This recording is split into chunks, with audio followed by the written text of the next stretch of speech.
তোমাদের দাদা ভাই এমন করে শশাটা কেটেছে কি কালী ঠাকুরের জিভ হয় না, সেই এরকম এরকম লাগছে।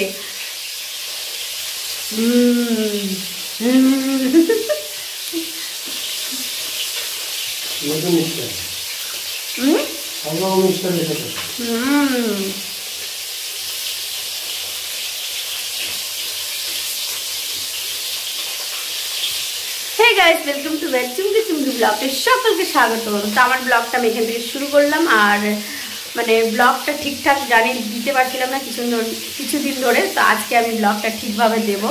और एदिके देखो तोमादेर दादा भाई काटছে माछ। কি মাছ নিয়ে এসো? কর্তি মাছ কাটতে বসেছে। কর্তি মাছের ঝোল হবে তোমার আম দিয়ে।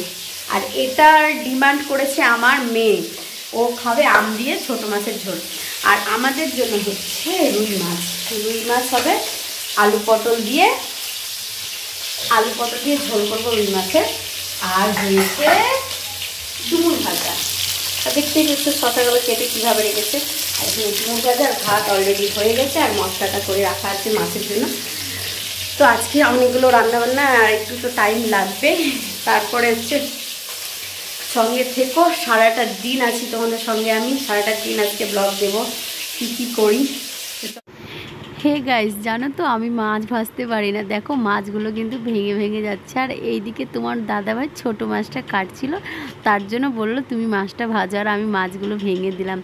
তারপরে যাই হোক রান্নাবাড়ি কমপ্লিট হলো। আর এইদিকে মেয়ে খেতে বসেছিল। মেয়ের তো খুব বললো আমার তো ভীষণ ভালো লাগছে মা খেতে। মেয়ে আম দিয়ে তরকারিটা খুব ভালোবাসে।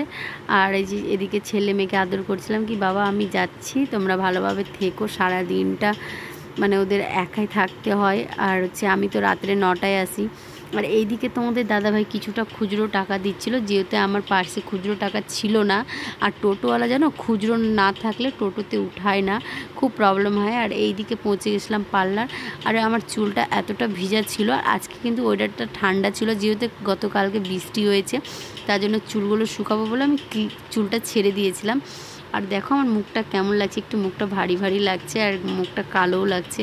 আর এইদিকে রাজুদা আমার জন্য রচা নিয়ে আসলো। আমি দুধ চা খাবো না রাজুদাকে বললাম, আর সবাই ওরা দুধ চা খাচ্ছিল।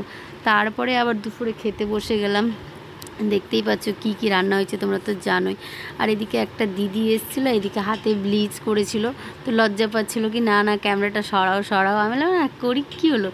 তো ক্যামেরাটা ঠিকঠাকভাবে করতে দিল না, যেটুকুন হোক করলাম। তো হাতে ব্লিচ করে, মুখে ফেসিয়াল করে। তো ফেসিয়ালটা কমপ্লিট হয়ে গেছে, ফেসিয়ালটা ভরতের হাতে করে। আর এইদিকে বাড়ি বেরানোর সময় দেখছি গণেশ ঠাকুর। আমাদের দোকানে কিন্তু পুজো আছে, অক্ষয় তিথিতে আমরা পুজো দিব, তাই আমি গণেশটা দেখছিলাম। আর এই গণেশটা আমার চয়েস হয়েছে। ফাইনালি বাড়ি আসলাম। বাড়ি আসার পর অনেকগুলো কাজ